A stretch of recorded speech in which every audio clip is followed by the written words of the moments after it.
மீனராசி நண்பர்களுக்கு நிச்சயம் இந்த பதிவு பயனுள்ள ஒரு பதிவாக இருக்க போகுதுங்க. இந்த பதிவில் நம்ம பார்க்கக்கூடியது மீனராசி நண்பர்களுக்கு எந்த ராசி நண்பர்களால் பாதகமான பலன்கள் ஏற்படுத்திட முடியும் அப்படின்றத பற்றி தானுங்க ஆதாரபூர்வமாக முழுமையாக விரிவாக நம்ம பார்க்க போகிறோம்.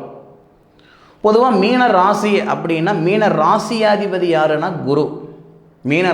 மீன ராசியுடைய நாயகன் அதிபதி, மீனராசிக்கு அதிபதி யாருன்னு பார்க்கும்போது குரு பகவான். குரு பகவான் அப்படின்றவர் தேவகுரு. நிறைய குருகுலத்தில் ஆசிரியராக இருக்கிறவங்க, டீச்சராக இருக்கிறவங்க இந்த மீனராசியில் பிறந்தவங்க ஏராளமாக இருப்பாங்க. அதாவது காய்க்கிற மரம் தான் கல்லடிப்படும் சொல்லுவாங்க. அந்த காய்க்கிற மரம் தான் கல்லடிப்படும் அப்படின்னா அதுக்கு அர்த்தம் என்னன்னா, ஒரு காய் பழம் காய்க்கக்கூடிய ஒரு மரம் தான் கல்லடிப்படும், காய்க்காத மரம் கல்லடிப்படாது. அந்த மாதிரி இந்த மீனராசி நண்பர்களால் நிறைய பேர் வாழ்க்கையில் உயர்வான இடத்துக்கு போவாங்க. பொதுவாக இந்த மீனராசி நண்பர்கள் எதையும் எதிர்பார்க்காத மனசால், 10 ரூபாய் வருதுங்களா சந்தோஷம், 10,000 ரூபாய் வருதா சந்தோஷம். இந்த ஒரு மிஷின் வாழ்க்கை மாதிரி, நிச்சயமாக ஒரு மிஷின் வாழ்க்கை மாதிரி.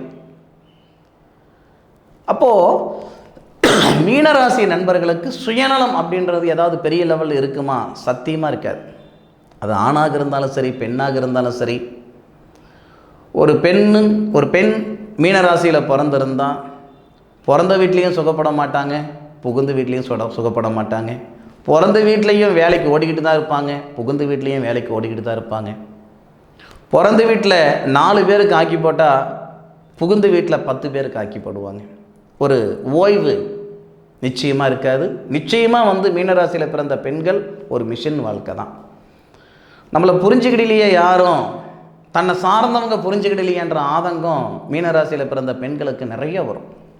அதுபோக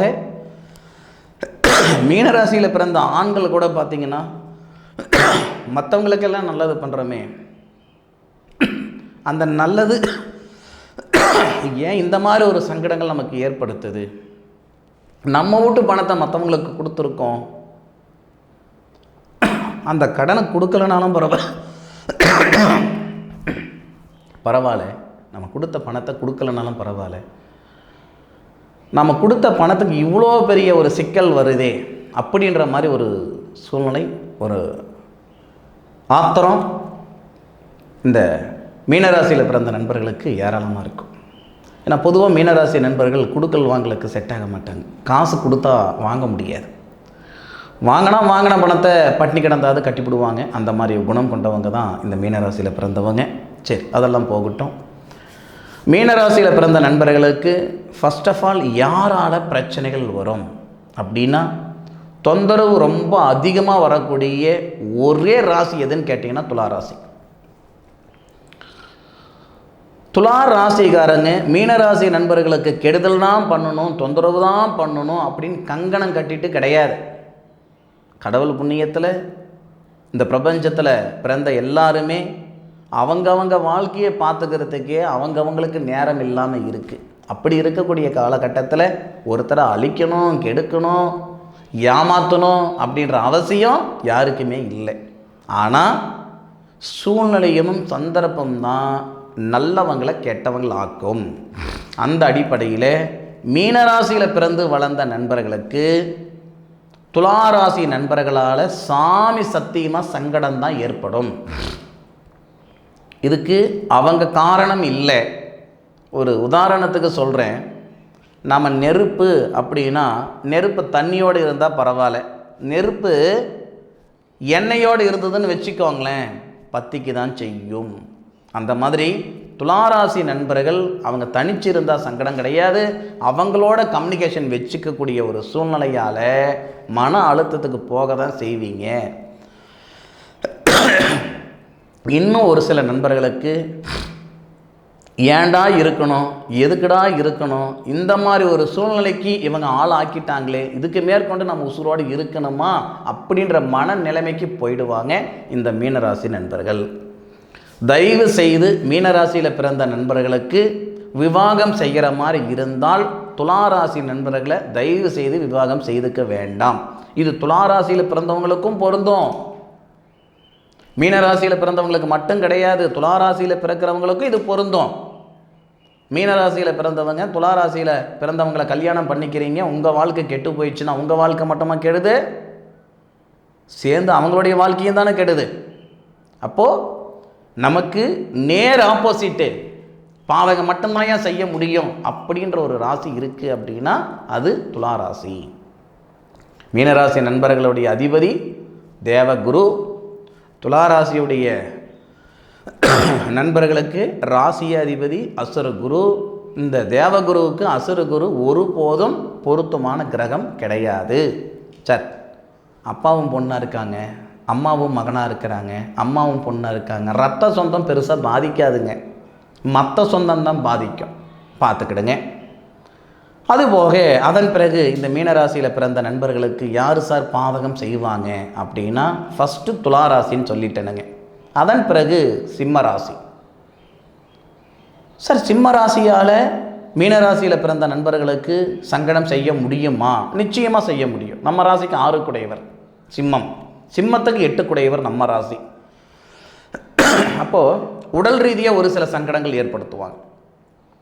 மீனராசியில் பிறந்தவங்க நிறைய பேர் பாருங்கள், பைக்கில் 2 பேர் போவாங்க, ஓட்டிகிட்டு போகிறவங்க தப்பிச்சுக்குவாங்க, உக்காந்துட்டு போகிறவங்க பிரச்சனை வந்துடும்.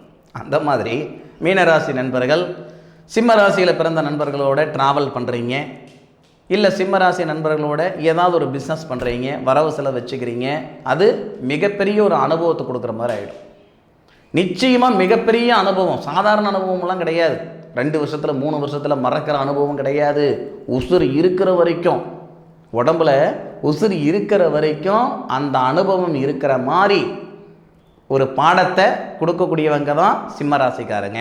சத்தியமாக அந்த பாடத்தை கொடுக்கணுன்ற இடத்துல அவங்க இல்லை, உங்களுக்கு கெடுதல் பண்ணணுன்ற இடத்துல அவங்க இல்லை. ஆனால் உங்கள் கிரகம் அவங்கள அந்த சூழ்நிலைக்கு உருவாக்கிடும்.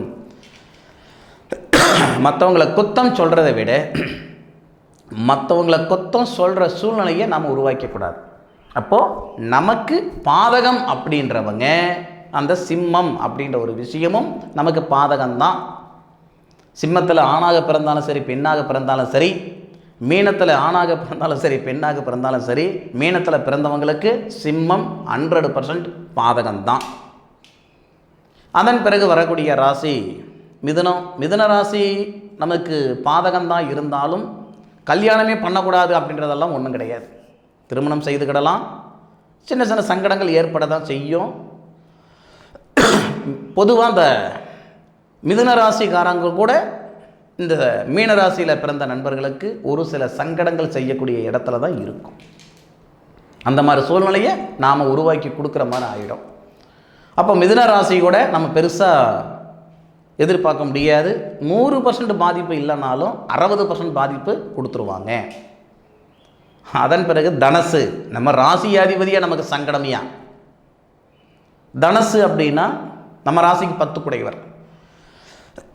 யாரோட உசுரே போனாலும் தொழில் செய்யக்கூடாது, பார்ட்னர்ஷிப் வச்சுக்கக்கூடாது, நண்பர்கள் சவகாசம் ஜாஸ்தி இருக்கக்கூடாது, சொத்து பத்து சேர்ந்து வாங்கக்கூடாது அப்படின்னா மீனராசியில் பிறந்த நண்பர்களுக்கு, என்னுடைய சகோதரன் சகோதரிகளுக்கு தனுசு ராசியில் பிறந்தவங்க ஒத்து வர மாட்டாங்க. அப்படி மீறி செய்தால் கண்டிப்பாக மன அழுத்தம் ஏற்படும், சங்கடம் ஏற்படும். சந்தோஷம் இருக்கோ இல்லையோ, சங்கடங்களுக்கு பஞ்சம் இருக்காது. அப்போது மீனராசியில் பிறந்த நண்பர்களுக்கு இந்த 4 ராசியால் 100% பாதகம் ஏற்படும். 100% பாதகம் வந்து மீன ராசிக்கு துலா ராசியாலையும் சிம்ம ராசியாலையும் கொடுக்க முடியும். 50-60% சங்கடங்களாவது மிதுன ராசியும் தனுசு ராசியும் கொடுப்பாங்க. அதனால் சங்கடம்ன்றது என்னத்துக்கு? சந்தோஷம் இருக்குதோ இல்லையோ, சங்கடம் இல்லாமல் இருந்துக்கிடணும் இல்லையா? அதனால் எப்படி இருக்கணுமோ, எங்கே இருக்கணுமோ, யாரு கூட சேரணுமோ, யாரு கூட சேரக்கூடாது அப்படின்றது தெரிஞ்சுக்கோங்க. வாழ்க்கை அப்படின்றது நாமளாக கையை ஊனி கரணம் போட்டு மேலுக்கு வந்துக்கிட்டு இருக்கிறோம். இருக்கிற பிரச்சனையை நம்மளால் சமாளிக்க முடியல, புதுசாக ஒரு பிரச்சனையை உருவாக்கிக்கக்கூடாது. இல்லையா? உங்களுடைய சுய ஜாதகங்களுக்கு முக்கியத்துவம் கொடுங்க. உங்கள் சுய ஜாதகத்தில் என்ன தொழில் செய்யணும்னு இருக்குதோ அதை செய்யுங்க. எந்த நேரத்தில் செய்யணும்னு இருக்குதோ அதை அந்த நேரத்தில் பண்ணுங்க. நம்ம மனசால் எல்லா தொழிலும் செய்யணுன்ற ஆசை இருக்கும், தொழில் செய்ய முடியலையான்ற ஆதங்கம் இருக்கும். நம்மளால் தொழில் செய்ய முடியுமா முடியாத நம்ம ஜாதகத்தை பார்க்கணும். எந்த தொழில் செய்யணுன்றது நம்ம ஜாதகத்தை பார்க்கணும். அந்த தொழில் எந்த நேரத்தில் செஞ்சால் சரி வரும்ன்றது நம்ம ஜாதகத்தை பார்த்தா தான் தெரியும். சரி நண்பர்களே, இவ்வளோ பதிவுகள் நிச்சயமாக ஒரு பயனுள்ள ஒரு பதிவாக உங்களுக்கு இருக்கும் அப்படின்னு நான் நம்புகிறேனுங்க. மீண்டும் அடுத்த ஒரு அற்புதமான தருணத்தில் உங்கள் அனைவரையும் சந்திக்கும் வரை உங்களிடமிருந்து விடைபெறுவது உங்கள் வீட்டு ஜோதிட நண்பனான மா காளிதாஸ் மணிகண்டன். திருச்சிற்றம்பலம். வாழ்க வையகம், வாழ்க வளமுடன்.